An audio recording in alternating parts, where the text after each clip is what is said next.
Hello. So in this video, we're going to talk about Stephen Gillard's, I'm not sure how to pronounce it, film Teenage Mutant Ninja Turtles 3. No fancy subtitle the way there was with 2, which was The Secret of the Ooze. Teenage Mutant Ninja Turtles 3 is just 3. So this is a fun movie where April goes to a flea market and buys a magical Japanese scepter that's centuries old from a flea market in New York. And then she gets sent back in time to Japan in 1603. And so as she's going back in time, coming forward in time is a guy named Henshin, who is a prince. Not really sure how he's a prince, since his father is a lord, or a daimyo, which is not exactly a king. His father is Lord Norinaga, who's kind of a warlord. So, we'll talk about feudal Japan. So the turtles have to go back in time to rescue April from early 17th century Japan. And so they go back in time, and 4 of Norinaga's honor guard come forward in time. So now Splinter and Casey Jones are babysitting Kenshin and these 4 honor guards, while the Turtles and April are back in Japan in 1603. Also in Japan in 1603 is not just Lord Norinaga and his army of samurai, but Walker and his army of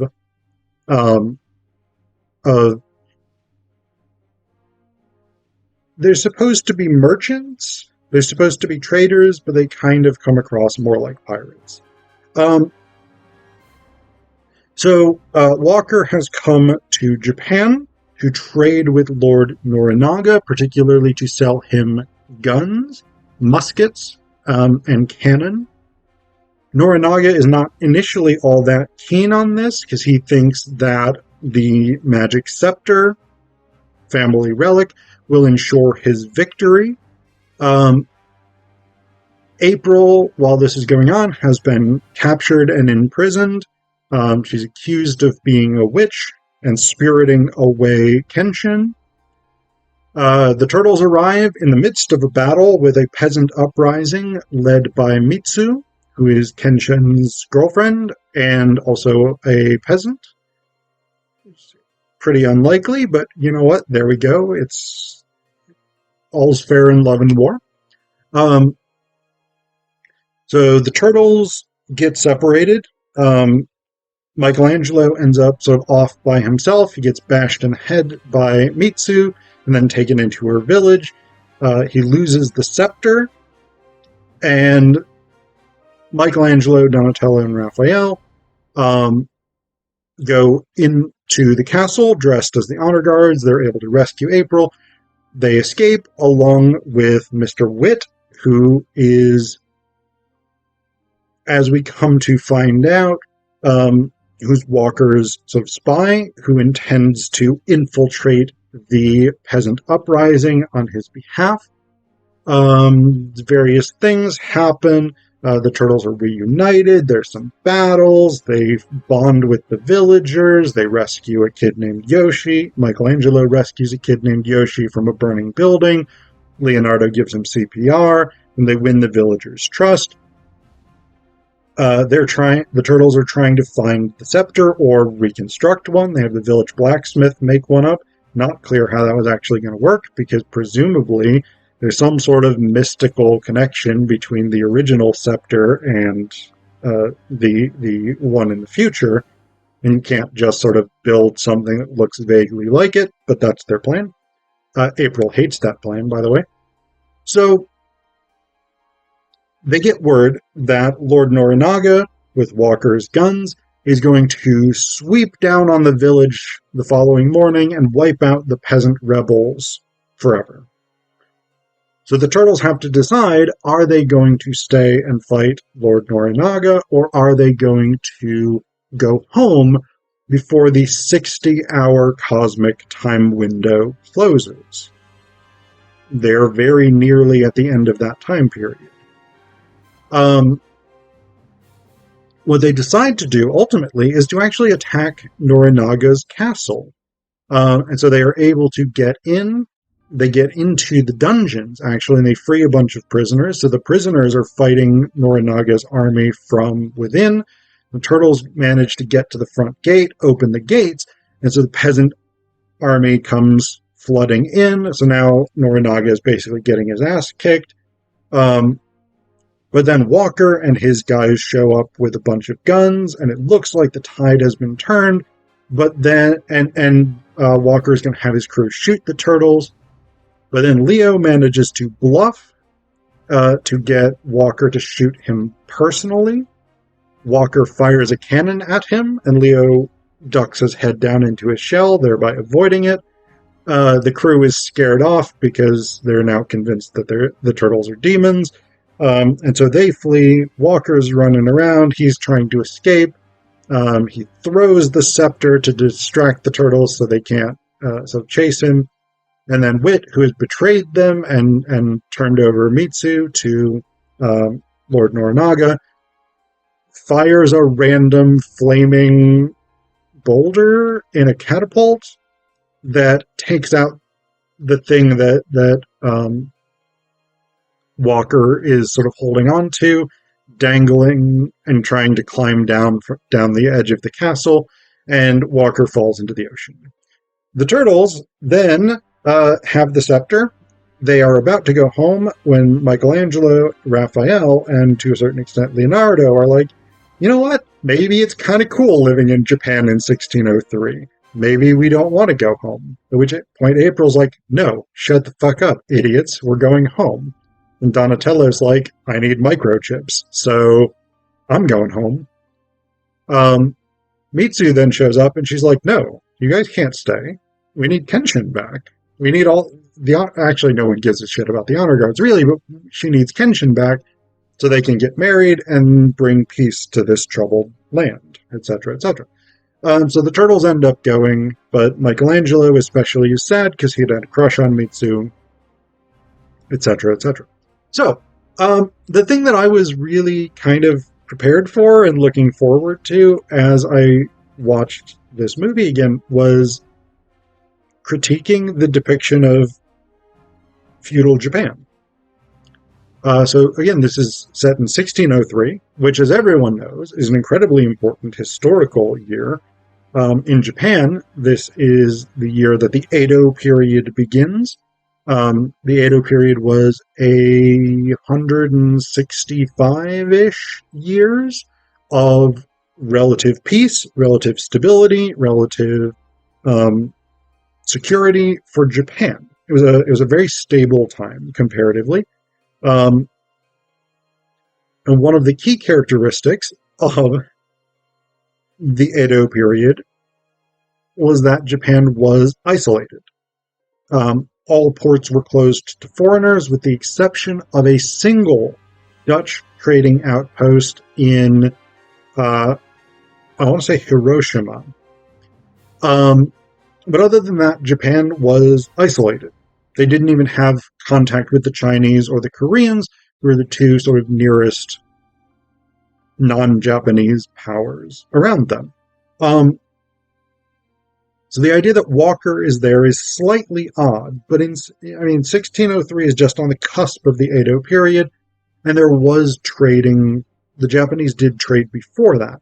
The other thing that happens, of course, in 1603 is that Queen Elizabeth dies, and James VI of Scotland becomes James I of England.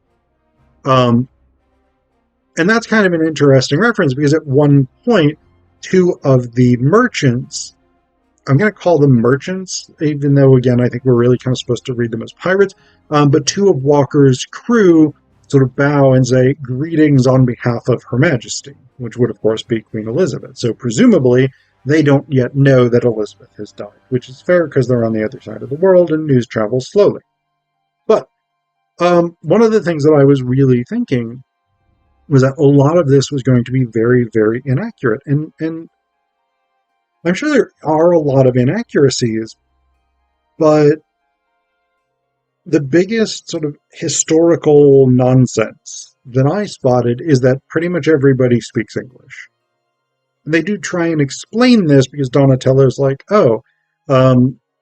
prior to the beginning of the Edo period, the English traded with the Japanese. Now, that would explain why a small number of people at the court of Norinaga might speak English. But random peasants aren't going to be learning English because there's a tiny number of English traders coming to trade with Lord Norinaga. So that doesn't really make any sense. And the reality is, when you go to another country to trade with them, typically you try and learn some of their language. And it's not clear that Walker and the crew speak any Japanese. Oh, the other historical inaccuracy, and this is kind of a minor thing, I guess, is that, well, two minor historical inaccuracies I did notice. One, the daimyo thinks that April O'Neil is a witch. And Walker basically dismisses this as superstition, primitive superstition. That's not really an attitude that an English person in 1603 would have. Witch trials go on in England and in Europe for the next century and a half or so.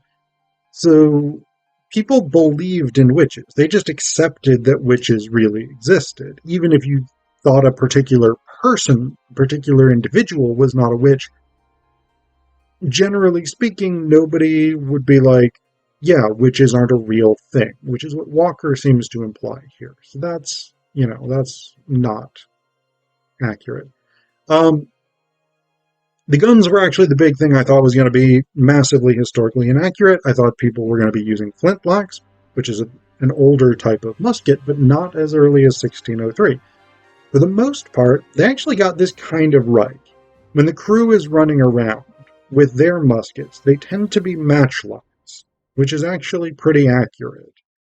The matchlock sort of comes into mainstream use, I think, around the 1580s, 1570s, but I'm not 100% sure of that. And it is the main musket that's used up until around the 1710s. The Dutch started to use a version of flintlocks earlier in the mid-17th century, but for the most part, people didn't use them because until the early 1700s, they were really difficult to manufacture. Walker does seem to have a flintlock pistol, which would have been incredibly rare, expensive, and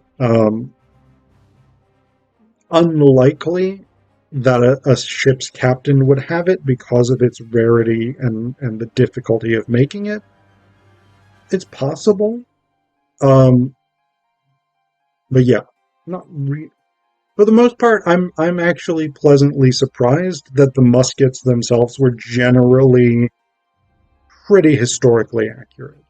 So I recognize this all may not be the most interesting thing unless you're one of those sort of geeks who's like, I love the historical accuracies or inaccuracies in movies, but there it is. That's what I was actually really excited about to rewatch this movie, was to just see whether or not things are accurate. And I think they're generally pretty good.